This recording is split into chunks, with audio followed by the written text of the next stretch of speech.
Bismillahirrahmanirrahim. Assalamualaikum warahmatullahi wabarakatuh. Alhamdulillah, wassalatu wassalamu ala rasulillah Sayyidina Muhammad ibni Abdullah wa ala alihi wa sahbihi wa man walah. Wala haula wala quwata illa billahil aliyyil azim. Amma ba'du. Sebelum kita mulai taklim kita, mari kita baca Fatihah untuk maulid kita dan untuk guru-guru kita yang sudah mendahului kita. Nawaitu taklim kama nawa ahluna wassalatu aba'un salun. Nawaitu taklim kama nawa al-habib Abdullah bin al-Haddad bin Umar bin Al-Qas bin Ahmad bin Asad Fatak bin Muhammad bin Ahmad bin Asad Fatak Syekh Bukhari Salim Amrabiru inna labi ahli nabi Syekh Bukhari Salim Allah yudhiru diyatina fi niyati fa'amalna fi amalihim wa khalaqna fi akhlaqina ila hadratin nabi Muhammadin sallallahu alaihi Fatihah. Bismillahirrahmanirrahim. Bismillahirrahmanirrahim. Iya kalam iya tasbih sesuatu mustaqim. Sangat membina kita bermundur alaihi wa Bismillahirrahmanirrahim. Qala al-mu'allif rahimahullahu ta'ala wa nafa'ana bihi wa bi ulumihi fid dharain amin. Wa maqsudul awradi wa ruhuha innama wal huduru ma'allahi fiha fa'alaika bih. Dan tujuan serta ruh daripada wirid, tujuan serta ruh daripada zikir-zikir, bacaan-bacaan yang kita baca, yaitu hadirnya hati bersama Allah Subhanahu wa ta'ala. Fa'alaika bih, maka hendaknya kita pegang teguh ini. Kita senantiasa berzikir dengan berusaha menghadirkan hati kita. Walan tasila ilaihi ma lam tasluk tariqahu, dan tidak akan sampai kepada hadirnya hati. Seseorang tidak akan bisa berzikir, bisanya berzikir, hatinya juga terkoneksi kepada Allah, hatinya terhubung kepada Allah. Itu tidak akan bisa malam tasluk tariqahu, apabila tidak melewati jalannya. Wa hiya fi'lul a'malid dhahirati ma'at takallufil huduri ma'allahi fiha. Bagaimana tuh jalannya agar hati kita bisa khusyuk di dalam zikir, bisa hadir, tersambung kepada Allah, yaitu dengan mengerjakan amalan-amalan yang zahir, disertai memaksakan hati kita agar ingat tersambung kepada Allah Subhanahu wa ta'ala. Jadi jangan sampai kita terpengaruh dengan ucapan-ucapan orang yang berkata percuma zikir kalau tidak khusyuk. Gak ada istilah percuma. Ingat Allah kok percuma? Gak ada. Pasti ada manfaatnya. Memang zikir apabila hati tidak hadir, qalilul manfaat. Manfaatnya gak sempurna, sedikit.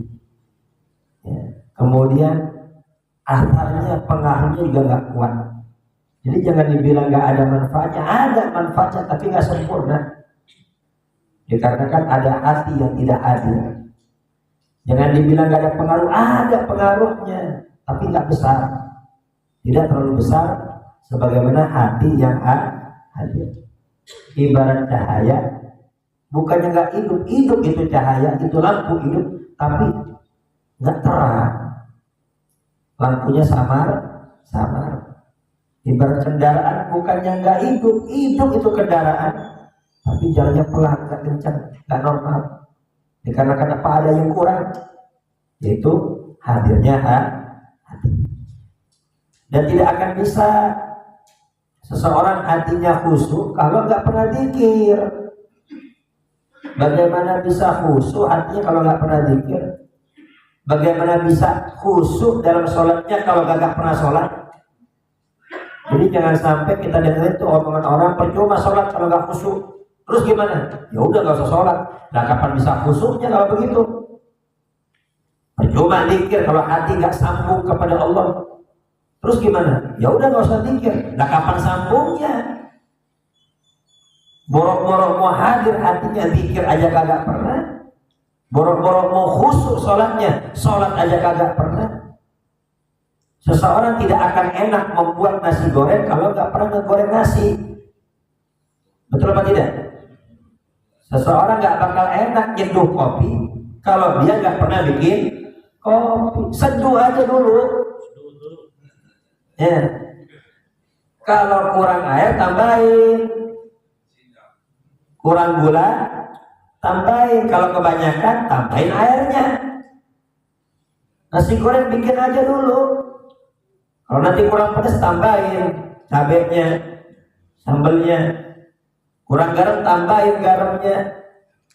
Kayak istri kita di rumah nggak bakal bisa masak kalau nggak pernah masak aja dulu, zikir aja dulu, sholat aja dulu. Nanti Allah yang akan mengantarkan kita dari zikir hanya dengan lisan terus menerus, nanti akan Allah naikkan kita kelas, hati kita juga dihadirkan oleh Allah Subhanahu wa ta'ala. Sholat saja dulu istiqomah, meskipun hati masih kemana-mana nggak apa-apa. Daripada kemana-mana kagak pernah sholat, ya mendingan sholat meskipun pikiran masih kemana. Nah, sholat aja dulu. Nanti Allah yang naikin kita, Allah yang membawa kita, Allah yang membuat hati kita juga hadir di dalam sholat. Putar aja tasbih dulu, putar. Ya, kalau tasbih digital pencet aja dulu, gak apa-apa. Mesin gak musuh. Nanti Allah yang akan mengantarkan kita menjadi khusyuk. Sallu ala Muhammad. Al-Habib Abdullah bin Al-Haddad dalam kitabnya An-Nasaihud Diniyah wal Wasayil Imaniyah, beliau berkata, apabila kita berzikir tapi hati masih belum khusyuk, bersyukur kepada Allah, ucapkan alhamdulillah. Kenapa? Karena Allah masih mengizinkan salah satu anggota kita masih bisa ingat sama Allah.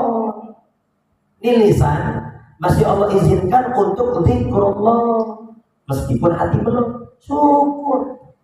Ya. Daripada nggak zikir, bengong diem aja, akhirnya ngomongin orang. Ya.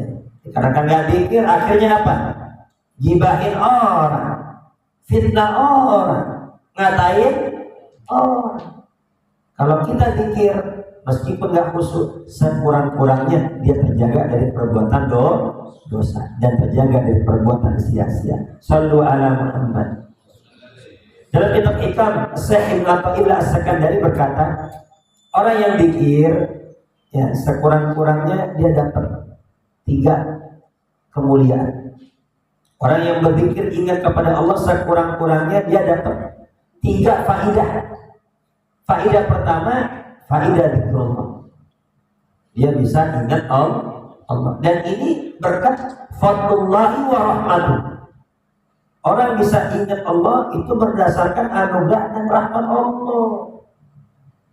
Orang bisa ingat Allah dikarenakan taufik hidayah dari Allah. Tanpa taufik hidayah dari Allah, kita semua gak bisa ingat Allah. Ya, sholat termasuk zikrullah. Kita gak bisa sholat subuh tanpa anugerah dan rahmat Allah. Tanpa pertolongan Allah, di subuh ini kita gak bisa hadir. Ya, ketika kita bisa ingat sama Allah, dari itu tanda Allah ridho sama kita. Ketika kita bisa sambung kepada Allah, itu tanda Allah cinta kepada kita. Ya. Tetapi sebaliknya, kalau orang yang dibenci sama Allah, itu gak diizinin untuk ingat Allah, gak diizinin untuk manggil-manggil Allah Subhanahu wa ta'ala. Kayak bapak kesel sama orang, ya, kecewa sama teman, itu kira-kira gimana? Mau ngobrol gak sama dia? Dia ngomong, udahlah, lu gak usah ngomong-ngomong sama gua. Ya, gak usah ngomong. Dia manggil, udah gak usah manggil-manggil sama gua. Dia telepon, berarti apa? Dia mau terhubung dengan kita, diangkat ke telepon. Gak kita angkat. Kenapa? Dikarenakan kecewa, dikarenakan gak suka. Ya. Nah, orang yang Allah benci, gak Allah izinin untuk zikrullah, gak Allah izinin untuk ingat Allah, gak Allah izinin untuk manggil-manggil nama Allah, maka bersyukur. Kita banyak dosa, kita banyak salah, kita banyak maksiat, sekalinya ibadah gak khusyuk, gak sempurna, tapi Allah masih izinin kita manggil-manggil nama Allah. Ya Allah, ya Allah, la ilaha illallah. Itu tanda Allah ridho kepada kita. Jadi fadilah pertama zikir adalah bisa ingat Allah, itu anugerah dari Allah. Yang kedua, ya, fadilah orang yang ingat sama Allah akan diingat oleh Allah. Allah berfirman, "Fadkuruni adzkurkum." Ingatlah kalian semua kepadaku, niscaya aku akan ingat kepada kalian. Itu otomatis, tak mungkin tidak. Ya, fadkuruni, ya, ini perintah amar. Ingatlah kepadaku, zikirlah kepadaku. Jika lisan kita ingat Allah, hati kita terkoneksi, terhubung kepada Allah. Ibaratnya kita pencet, ya, kita di nomor telepon, kita pencet kawan kita, ya, itu akan tersambung. Ketika kita ingat sama Allah, tersambung, terkoneksi kepada Allah. Di saat itu juga Allah ingat kepada kita. Ketika Allah ingat kepada kita, di hati kita adanya Allah, maka segala kesumpekan, segala kesusahan, segala hal-hal yang tidak enak itu akan hilang, berganti dengan kebahagiaan, ketenangan dan ketentraman. Ala bidzikrillah tatmainnul qulub. Ingat, hanya dengan mengingat Allah hati akan menjadi tenang. Jadi ketenangan hati itu tidak ada di rumah besar, ketenangan hati tidak ada di jabatan yang tinggi, ketenangan hati tidak ada di istri yang cantik, tapi ketenangan hati ada di hati-hati orang yang ingat kepada Allah Subhanahu wa ta'ala. Dengan rumah besar seseorang bahagia, ya bahagia, tenang belum tentu. Dengan jabatan tinggi seseorang bisa senang, ya bisa senang, tapi untuk tenang belum tentu. Ya. Semoga kita semua diberikan kebahagiaan dan ketenangan oleh Allah Subhanahu wa ta'ala. Kemudian yang ketiga, fadilah zikir, kita disebut oleh Allah di hadapan makhluk-makhluk yang Allah cintai. Man dzakarani fi nafsihi dzakartuhu fi nafsi. Allah berfirman dalam hadits qudsinya, barang siapa yang zikir sendirian, maka aku akan ingat sendirian. Wa man dzakarani fi mala'in dzakartuhu fi mala'in khairin minhu. Barang siapa yang ingat kepada Allah, berzikir beramai-ramai, maka Allah akan nyebut nama kita juga di hadapan halayak ramai. Disebut tuh di hadapan malaikat-malaikat Allah. Malaikat-malaikatku, nih hari ini, detik ini, jam ini, fulan bin fulan sedang mengingat aku, sedang berzikir kepada aku. Dibanggakan Pak kita semua. Disebut-sebut, dieluk-elukan nama-nama kita ketika kita zikir kepada Allah Subhanahu wa ta'ala. Apabila datang ke sini Presiden Turki, misal kunjungan ke sini nih Presiden Turki atau Presiden Prabowo datang ke sini memberi kata sambutan, tiba-tiba nama Bapak disebut-sebut, ya, nama Bapak dipanggil-panggil, kira-kira ini kebanggaan nggak bagi Bapak? Kebanggaan. Ya, Bapak bisa ngomong sama teman-teman, ya teman-teman pada heran lah, kok Presiden Prabowo bisa ingat ente lah, ente belum tahu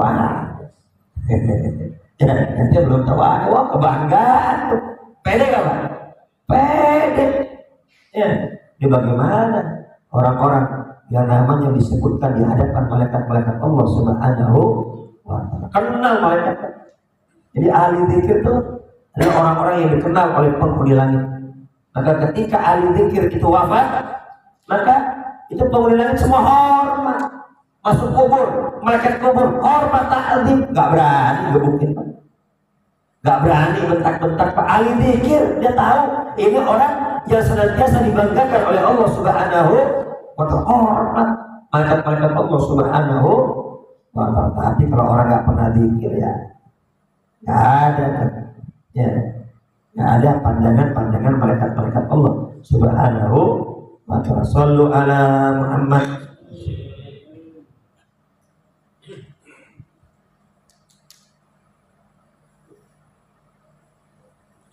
Jadi zikir saja dulu. Karena zikir itu ada tingkatan-tingkatannya. Pertama tingkatan lisan saja, terus istiqomah. Ya, nanti akan Allah naikin tuh kelasnya. Kalau kita istiqomah, dinaikin kelasnya sama Allah. Hati kita juga dipanggil untuk ingat kepada Allah Subhanahu wa ta'ala. Shallu ala Muhammad.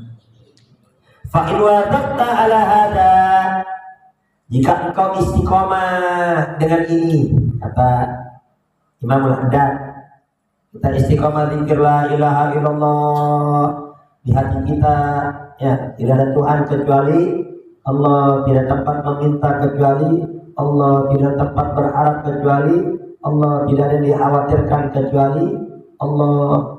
Ya, orang yang ahli zikir nggak ada kekhawatiran. Orang yang ahli zikir tidak ada kecemasan, nggak ada. Ya, ibarat anak yang pergi bareng orang tua, kira-kira ada nggak rasa takut? Kagak ada. Anak pergi bareng orang tua ke mall atau ke warung atau ke Indomaret dan lain sebagainya. Ya, ada nggak rasa khawatir? Nggak ada. Kenapa? Ada orang tua, nanti dibayarin. Orang yang di hatinya ada Allah, tidak ada rasa takut, tidak ada rasa cemas, tidak ada rasa khawatir. Kenapa? Ada Allah Subhanahu wa ta'ala. Nah, apabila kita istiqomah, kata Imamul Haddad, istiqomah zikir Allah, Allah di hati juga Allah. Ketika kita zikir sallallahu ala Muhammad, Allahumma sholli ala sayyidina Muhammad wa ala ali sayyidina Muhammad, di hati penuh takdir kepada Nabi, penuh kerinduan kepada Nabi, penuh kecintaan kepada Nabi. Ketika kita istighfar astagfirullah, astagfirullah, di hati penuh dengan penyesalan, penuh dengan ketakutan, penuh dengan mengingat dosa-dosa, berharap diampuni oleh Allah. Intinya ketika seseorang istiqomah, dia berzikir kepada Allah, hatinya juga terkoneksi. Maka apabila sudah seperti itu, ghasayatka anwarul qurbi wa fadat alaika ulumul ma'rifah, fa inda dzalika yuqbilu qalbuka lillahi ta'ala bi kulliyatihi. Ya, kalau sudah istiqamah seperti itu, maka akan Allah naungi dengan cahaya-cahaya qurbi, cahaya-cahaya muqarrabah. Orang yang senantiasa hatinya ingat kepada Allah, maka akan Allah berikan muqarrabah. Apa muqarrabah? Selalu merasa dilihat oleh Allah, selalu merasa diawasi oleh Allah, selalu merasa diperhatikan oleh Allah, selalu merasa dipantau oleh Allah Subhanahu wa ta'ala. Kira-kira apa? Orang yang hatinya selalu ingat sama Allah, selalu sadar diperhatikan oleh Allah, kira-kira dari bohong apa enggak? Dari bohong enggak kira-kira? Nah, itu orang yang bohong, orang yang korupsi, kira-kira lagi ingat Allah apa lupa sama Allah? Lupa. Ya. Orang kalau udah hatinya selalu sambung kepada Allah, ingat kepada Allah, maka gak berani berbuat hal-hal yang dilarang oleh Allah Subhanahu wa ta'ala. Ya, nah kita ini ngaji, sholat, ibadah, tapi terkadang kita mendosa belum takut. Betul apa tidak? Ya, terkadang sama cewek cakep masih kita promotin. Ada hal apa? Ya, lihat cewek cakep yang bukan mahram. Halal apa haram? Haram. Tapi masih kita prototin itu. Ya. Kita tahu riba itu haram, terkadang masih kita ambil juga. Tahu itu bukan hak kita, masih diembat juga. Bahkan masih diuber-uber. Ya. Kenapa kok belum ada rasa takut? Sholat rajin, tapi maksiat juga jalan. Ngajinya rajin, tapi sama tetangga tetap gak tegur sapa. Ya. Zikirnya rajin, akan tapi tetap aja maksiat. Berani berbuat maksiat, berani berbuat dosa. Kenapa ini? Ya, karena sakit hati kita ini, Pak. Ya, hati kita sakit dikarenakan dosa, bukan sakit sepele, bukan sakit kecil. Kita berbuat dosanya bukan sehari dua hari. Kita berbuat dosa dari kapan? dari balik sampai sekarang. Itu ibarat sakit kalau udah bertahun-tahun begitu, penyakit apa namanya? Orang kalau cuma penyakit batuk, ya sesarinya. Kalau cuma batuk doang mah ke warung, minum komik udah 3 hari paling sembuh, betul gak Pak? Cuman pilek doang mah obat warung cukup. Cuman puyeng-puyeng dikit cukup ke warung, gak usah rumah sakit, cukup obat warung. Penyakit ringan itu. Tapi kalau udah penyakitnya jantung, semoga semua sehat, amin. Sallu ala Muhammad. Al-Fatihah.